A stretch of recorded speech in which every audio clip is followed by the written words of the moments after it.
에워싸고 계신 하나님의 임재를 의식하면서 천천히 깊은 들숨을 쉬십시오. 이제 우리 안에 내주하시는 하나님께서 나를 통해 숨을 쉬시도록 천천히 날숨을 내쉬십시오. 이렇게 천천히 들숨과 날숨을 반복하면서 하나님의 임재 가운데 머무르십시오.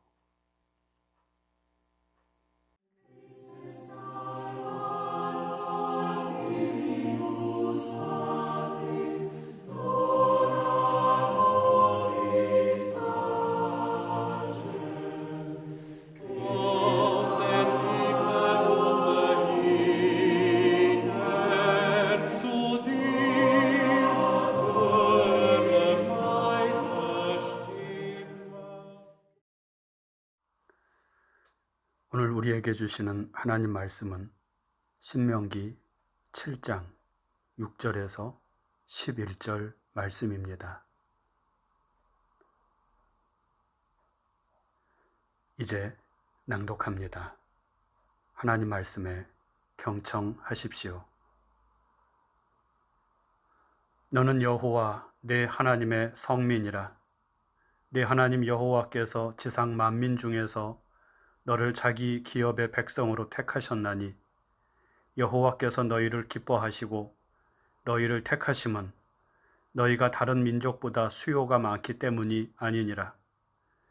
너희는 오히려 모든 민족 중에 가장 적으니라. 여호와께서 다만 너희를 사랑하심으로 말미암아 또는 너희의 조상들에게 하신 맹세를 지키려 하심으로 말미암아 자기의 권능의 손으로 너희를 인도하여 내시되 너희를 그 종되었던 집에서 애굽 왕 바로의 손에서 속량하셨나니 그런즉 너는 알라. 오직 내 하나님 여호와는 하나님이시요 신실하신 하나님이시라. 그를 사랑하고 그의 계명을 지키는 자에게는 천대까지 그의 언약을 이행하시며 인애를 베푸시되 그를 미워하는 자에게는 당장에 보응하여 멸하시나니 여호와는 자기를 미워하는 자에게 지체하지 아니하시고 당장에 그에게 보응하시느니라. 그런즉 너는 오늘 내가 네게 명하는 명령과 규례와 법도를 지켜 행할지니라. 주신 말씀을 잠시 묵상합니다.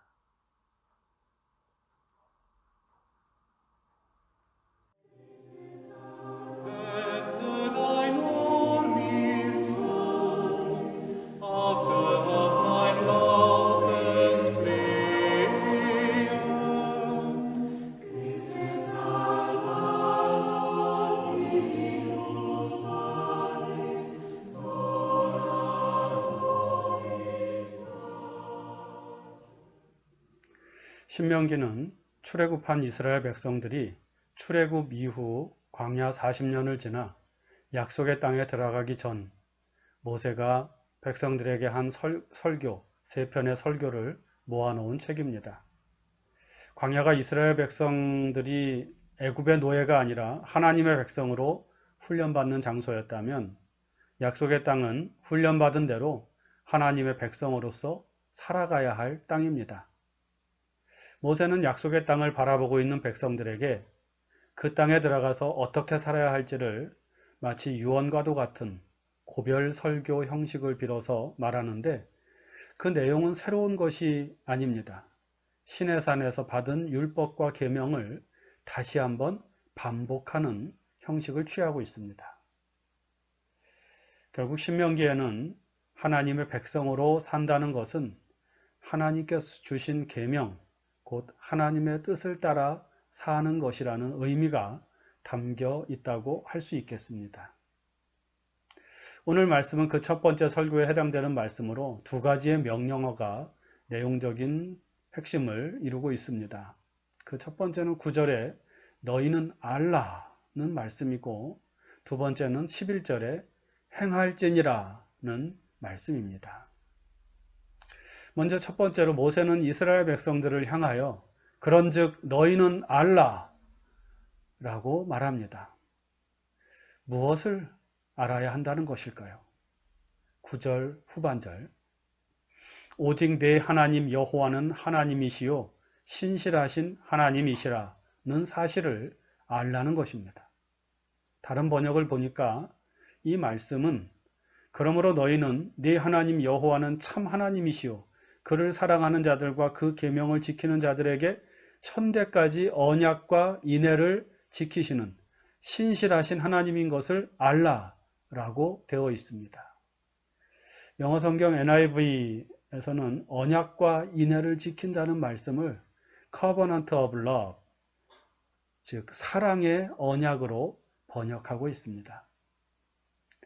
모세는 이스라엘 백성들이 약속의 땅에 들어가서 절대 잊지 말아야 할 것이 있는데 그것은 여호와 하나님은 참 하나님이시라는 것과 그 하나님은 사랑의 언약을 지키시는 신실하신 하나님이시라는 사실입니다.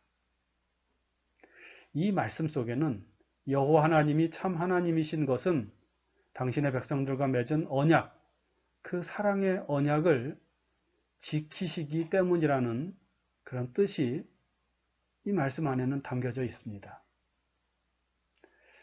모세는 무엇을 보고 이스라엘의 하나님 여호와 하나님이 사랑의 언약을 지키시는 신실하신 하나님이시라는 것을 말하는 것일까요? 오늘 본문이 시작되는 6절에서 8절을 봅시다. 읽지는 않겠습니다마는 대략적인 내용은 이런 것입니다. 하나님은 이스라엘을 택하셔서 당신의 거룩한 백성으로 삼으시고 애굽 땅 종되었던 곳에서 해방시켜 주셨는데 이것은 이스라엘이 다른 나라보다 수요가 많기 때문이 아니라 오히려 가장 적은 민족이지만 하나님께서는 오직 사랑으로 그리고 이스라엘 선조들과 맺은 사랑의 언약 때문에 그들을 택하시고 구원하여 주셨다는 것입니다. 정리하면 하나님은 이스라엘이 하나님의 뜻을 따라 살았고 하나님께 사랑받기에 합당한 일을 행하였기 때문에 사랑한 것이 아니라 사랑받을 자격이 없음에도 불구하고 사랑하여 주시고 자기 백성으로 삼아 주셨다는 것입니다. 사랑받을 자격이 없음에도 불구하고 사랑하여 주신다는 것, 이것을 다른 말로 은혜라고 하죠. 하나님은 오직 은혜로 이스라엘을 택하시고 구원하여 주셨다는 것이죠. 이 말씀은 오늘 예수를 믿음으로 하나님의 자녀가 된 우리에게도 깊은 영감을 주는 말씀입니다. 오늘 우리가 구원받은 하나님의 자녀가 된 것은 우리에게 구원받을 만한 행위나 어떤 큰 공로가 있었기 때문이 아닙니다. 우리는 남들보다 선한 일을 많이 한 사람들이 아닙니다. 우리는 남들보다 도덕적으로 흠이 없는 삶을 살지도 않았습니다. 그런 우리가 예수를 믿고 하나님의 자녀가 된 것은 오직 하나님의 은혜 때문입니다. 그것은 오직 하나님의 먼저 사랑하심 때문입니다. 이것을 아는 것, 이것을 잊지 않는 것이 중요합니다. 여러분은 이 사실을 알고 계십니까? 하나님께서 나를 사랑하신다는 것, 하나님께서 오직 은혜로 나를 당신의 자녀 삼아 주셨다는 것을 기억하며 살고 계십니까? 혹시 알지 못하고 살았다면, 혹시 잊어버리고 살았다면 오늘 너희는 알라 라고 말씀하시는 하나님의 음성을 듣고 나의 나됨은 오직 하나님의 은혜임을 고백하시기를 바랍니다. 자기를 높이고 자기 업적을 자랑하는 교만함에서 벗어나 겸손하게 은혜로 살아가는 저와 여러분이 되기를 바랍니다. 또한 자격이 없는 우리를 오직 사랑과 은혜로 자녀 삼아 주신 하나님께서 지금도 여전히 나를 사랑하고 계심을 깨닫고 용기를 내고 힘을 내시기를 바랍니다. 이처럼 모세는 이스라엘 백성들에게 하나님의 사랑하심과 은혜를 알라고 당부하면서 이어 두 번째 당부의 말씀을 전합니다. 11절. 그런즉 너는 오직 내가 네게 명하는 하나님의 명령과 규례와 법도를 지켜 행할지라. 이것은 알았으면 행하라는 말씀이기도 하고, 은혜를 받았으니 은혜 받은 자답게, 하나님의 백성답게 살라는 말씀이기도 합니다. 그것은 바로 세상 속에서 하나님의 뜻을 따라 사는 것입니다. 이 세상에서 하나님의 뜻으로, 하나님의 뜻대로 산다는 것은 결코 쉽지 않은 일입니다. 하나님의 뜻은 정의와 평화와 사랑이죠. 개인적인 삶으로 말한다면 정의롭게 사는 것이 하나님의 뜻을 따라 사는 것이고, 평화를 추구하며 사랑하며 사는 것이 하나님의 뜻에 합당한 삶이 됩니다. 그런데 불의한 세상에서 정의롭게 사는 것이 쉽지 않습니다. 전쟁터와 같은 인생살이에서 평화를 일구고 추구하며 사는 건 역시 꿈같은 이야기일 수 있습니다. 약육강식의 세상에서 서로 죽고 죽이며 사는 세상 한가운데서 사랑으로 산다는 것, 그 사랑을 끝까지 밀고 나가는 것은 거의 불가능한 일처럼 보입니다. 하지만 우리를 자녀 삼아주신 하나님의 명령과 규례와 법도는 정의와 평화를 추구하며 사랑하는 그 불가능해 보이는 삶을 살고 그 일을 행하는 것입니다. 어찌 보면 하나님의 뜻이 우리에게는 십자가와 같은 큰 짐처럼 여겨지기도 합니다. 어떻게 할까요? 어떻게 하면 하나님의 뜻대로 사는 삶이 짐이 아니라 행복이 될 수 있고, 또 어떻게 하면 우리가 의무감으로서가 아니라 기쁨으로 그 뜻을 이루는 삶을 살아갈 수 있을까요? 저는 그 대답을 앞에서 말씀드린 말씀에서 찾습니다. 하나님의 은혜와 사랑을 알라. 그러면 하나님의 뜻대로 살 수 있습니다. 하나님께서 아무것도 아닌 나를 은혜로 택하여 자녀 삼아 주셨고, 그러므로 나의 나됨은 오직 하나님의 은혜임을 알 때 우리는 은혜 주신 하나님의 뜻을 따라 살 수 있습니다. 또한 하나님께 사랑받을 자격이 없는 나를 사랑하여 주셨음을 알 때, 그리고 그 사랑으로 지금도 나를 사랑하고 계심을 깨달을 때 우리는 기쁨으로 하나님의 명령과 규례와 법도를 지키며 살아갈 수 있습니다. 마음속에 불평과 불만이 가득 차서 내 안에 평화가 깨어졌을 때, 너는 내 사랑하는 아들이다. 너는 내 사랑하는 딸이다. 내가 너를 사랑한다. 라고 말씀하시는 하나님의 음성에 귀를 기울여 보십시오.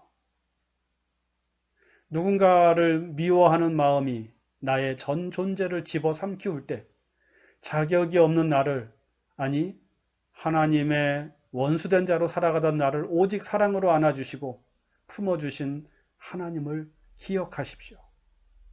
그리고 나를 위해 십자가를 지신 하나님의 아들 예수 그리스도를, 그 사랑을 생각하십시오. 세상에 차고 넘치는 불의와 악으로 인해 분노가 치밀어 오를 때, 그 세상을 사랑하셔서 독생자를 보내신 하나님의 사랑을 깨닫고 결국 그 사랑으로 세상을 새롭게 하실 하나님을 의지하십시오. 그러면 평화의 하나님, 사랑의 하나님께서 여러분을 온전히 거룩하게 하시고 여러분의 마음과 생각을 지키시며 기쁨으로 하나님의 뜻을 따라 살게 하여 주실 것입니다. 오늘은 제504회 종교개혁 주일입니다. 1517년 가톨릭교회의 부패와 타락을 고발하면서 시작된 종교개혁은 교회의 갱신운동이었고, 신앙의 갱신운동이었고, 더 나아가 사회의 갱신운동이었습니다. 교회가 부패하고 타락하자 신앙이 병들게 되었고, 이로 인해 세상은 점점 더욱더 어둠 속으로 빨려 들어갔습니다. 그런데 이때 종교개혁 운동이 일어나면서 교회가 새로워지자 신앙이 바르게 세워졌고 결국 교회가 세상의 빛이 되고 어둠을 몰아내는 빛이 된 것입니다. 이 종교개혁 운동의 결과가 오늘 우리 개신교 혹은 개혁교회입니다. 우리는 이 종교개혁의 전통, 교회를 새롭게 함으로 세상을 변화시키는 전통 위에 서 있습니다. 그런데 어느 순간부터 종교개혁을 한 교회가 그 처음에 순전한 마음을 잃어버리고 있다는 소리가 들려옵니다. 나중에는 중세 암흑기에 카톨릭 교회보다 더 부패한 집단이 되어버렸고 다시 제3의 종교개혁이 교회에서 일어나야 한다는 소리가 교회 외부로부터 들려옵니다. 신자들은 기복신앙에 물들어 신앙을 통한 삶의 변화는 잊어버린 지 오래되었습니다. 예수의 교회에 예수가 사라지고 있습니다. 예수의 정신이 힘을 잃어가고 있습니다. 성직자들은 타락하고 권위적인 특권의식으로 가득 차 있습니다. 결국 세상은 점점 더 어두워져만 가고 있습니다. 빛을 밝혀야 할 교회가 어둠의 근원으로 작용하고 있기 때문입니다. 어떻게 해야 할까요? 어디에서부터 다시 개혁과 갱신의 깃발을 세워야 할까요? 오늘 하나님께서는 우리에게 너희는 하나님의 은혜를 알라 라고 말씀하십니다. 이것이 시작입니다. 나의 나됨이 내 공로와 노력의 결과가 아니라 하나님의 은혜 때문임을 아는 것. 그래서 겸손하게 하나님께 엎드리는 것. 그리고 다시 은혜 베풀어 주신 하나님의 뜻을 추구하는 삶을 시작하는 것이 우리가 다시 내딛어야 할 개혁의 첫 발걸음입니다. 오직 은혜로 504년 전 교회로부터 솟아나와 온 세상을 울려 퍼졌던 종교개혁의 기치가 새삼 가슴을 울립니다. 묵상합니다. 하나님의 사랑을 알고 하나님의 뜻을 따라 살라고 하시는 오늘의 말씀을 묵상합시다. 그리고 다시 기쁨으로 하나님의 뜻을 따라 사랑하는 자로 살아가기를 결단합시다. 묵상합니다.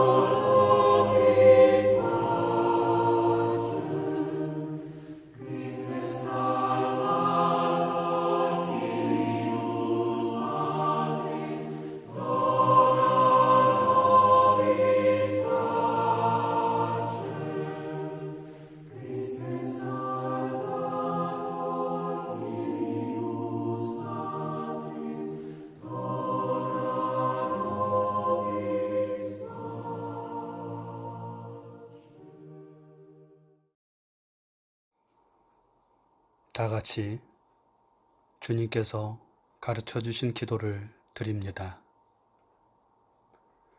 하늘에 계신 우리 아버지, 아버지의 이름을 거룩하게 하시며 아버지의 나라가 오게 하시며 아버지의 뜻이 하늘에서와 같이 땅에서도 이루어지게 하소서.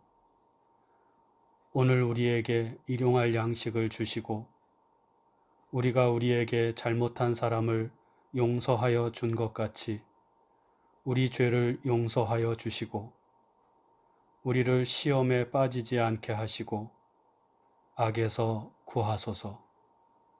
나라와 권능과 영광이 영원히 아버지의 것입니다. 아멘.